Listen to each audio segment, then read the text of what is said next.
On croyait qu'il les vivres manquaient en Dormantois et que cette place tomberait infailliblement avant que l'armée autrichienne peut ait commencé la lutte de sorte que nos troupes entendaient parler des préparatifs de l'Autriche avec confiance.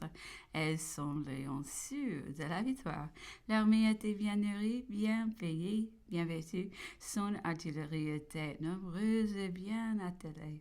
Sa cavalerie faible en nombre, à la vérité, mais ne manquant de rien, est aussi bon état que possible.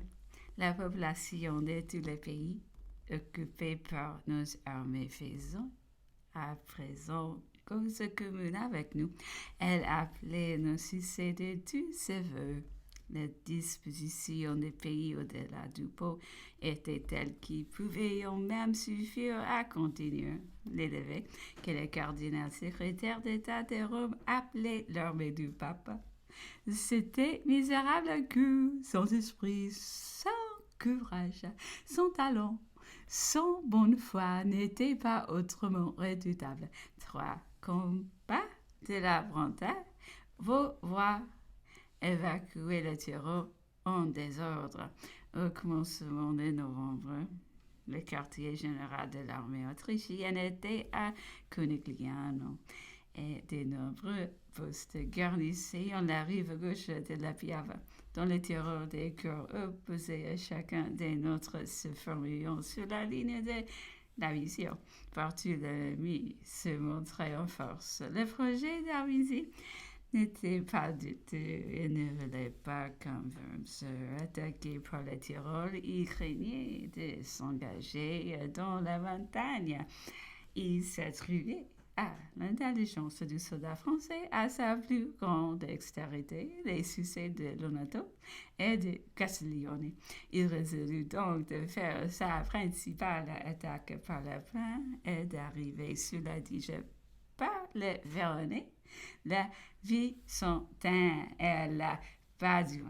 Le 2 novembre, ce général jeta du pont sur la Piave et se porta sur Bassano avec 49 à 50 000 hommes à Messina en observation comptant toutes ces colonnes, l'obligea de déployer toutes ses forces qu'il y a quelques jours et se replier sur Vicence où il fut joint par le général français qui amenait avec lui la division au gros une brigade de Mantua et se trouvait dès leur avoir su ce 20 à 22 000 hommes. Le projet de Napoléon était de battre Arvizi et de se porter ensuite sur 30, puis un mouvement inverse à celui qui avait fait. Il avait peu de temps et de prendre à dos l'armée qui opérait dans le Tyrol.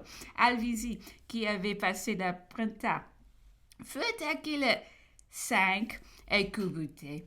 Toutes ces divisions furent jetées au-delà de cette rivière. Mais Vaubois, qui était aux mains avec l'ennemi depuis le 2 novembre, n'avait pu se maintenir ni à 30, ni dans aucune position intermédiaire.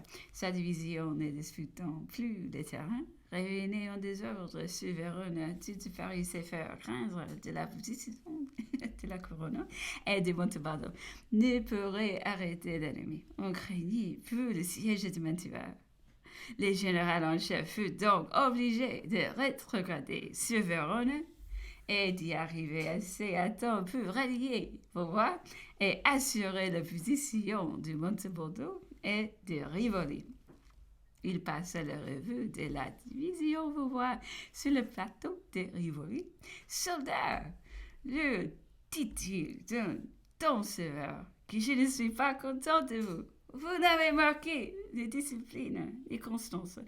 Vous avez cédé au premier échec aux compositions n'a pu vous rayer. Il en était dans votre retraite qui était inexpugnable. Soldat de 85e et du 39e. Vous n'êtes pas des soldats français que l'on me donne ces travaux et que l'on écrit dessus. Ils ne sont plus de l'armée d'Italie. Un moment silence régnait dans tous les rangs. La consternation était peinte sur toutes les figures. Des sanglots, des fonds étendres, des grosses larmes coulant de tous les yeux. Et l'on voit ces vieux soldats, dans leur émotion, déranger leurs armes, peu essuyer le pleurs. Le général en chef fut obligé de leur adresser quelques paroles de consolation. Général, Louis, criait-il, mets-nous à l'avant-garde et tu verras si nous sommes de l'armée d'Italie. Effectivement, ces régiments qui avaient été les plus grondés feront mis à l'avant-garde et si couvreront de gloire. 4. Bataille de Caldiero, 12 novembre. Les opérations d'Arvizi se trouveront couronnées des plus heureux succès. Déjà, il était maître de tout le Tyrol et de tous les pays entre le Frontal et l'Adige. Mais le plus difficile lui restait encore à faire. C'était de passer l'Adige de vive force devant l'armée française. Les chemins de Vérone à Vicence, longue l'Adige pendant 3 lieues.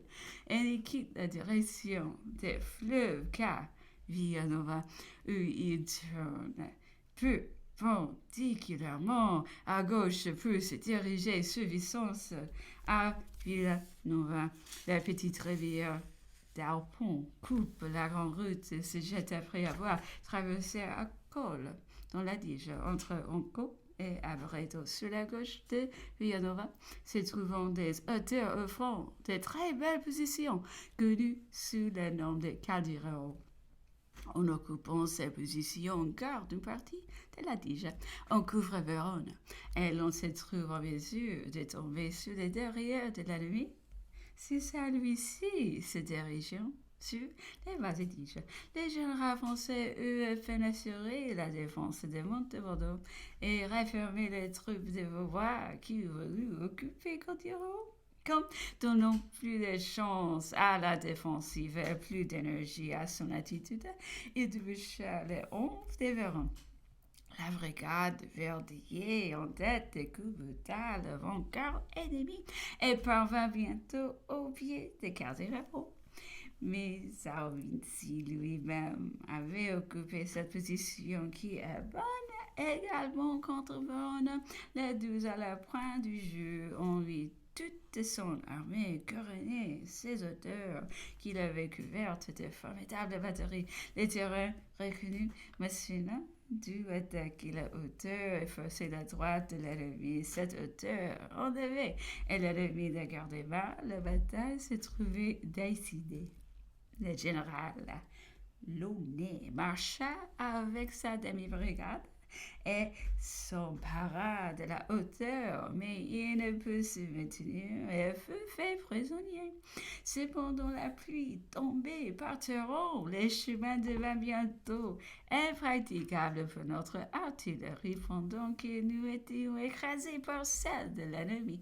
Nous avions trop de désavantages à gravir contre un ennemi en position d'attaque fut contremandaient et l'on se contenta de soutenir la bataille tout le reste du jour.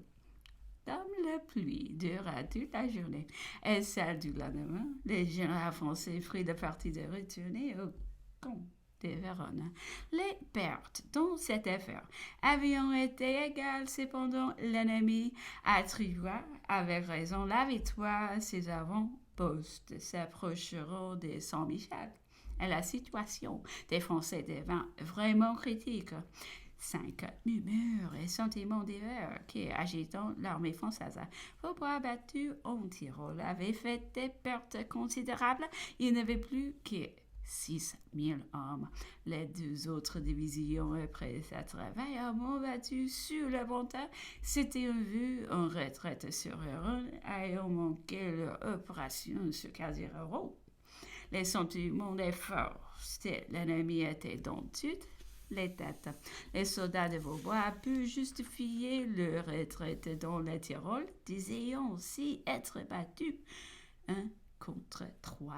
Les soldats même demeuraient sous les yeux de Napoléon, trouvions les ennemis trop nombreux. Les 2 divisions, après leur perte, ne comptaient pas plus de 13 000 hommes sous les armes. L'ennemi avait perdu aussi sans doute, mais il avait eu l'avantage. Il avait acquis les sentiments de sa supériorité.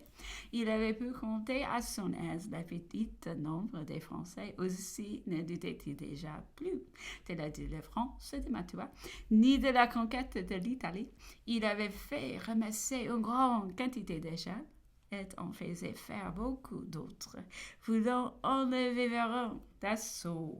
À Mantua, la garnison s'était réveillée et faisait des fréquentes sorties qui harcelant sans cesse des assiégeants. Les troupes se trouvaient trop faibles pour continuer une si forte garnison.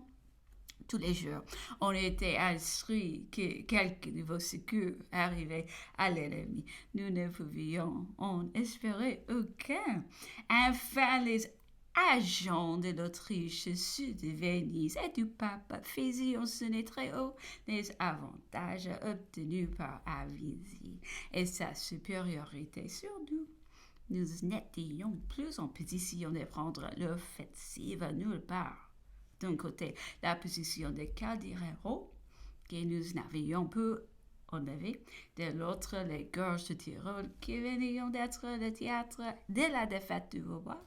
Mais usions-nous occupé de positions qui nous ont permis d'entreprendre sur lui?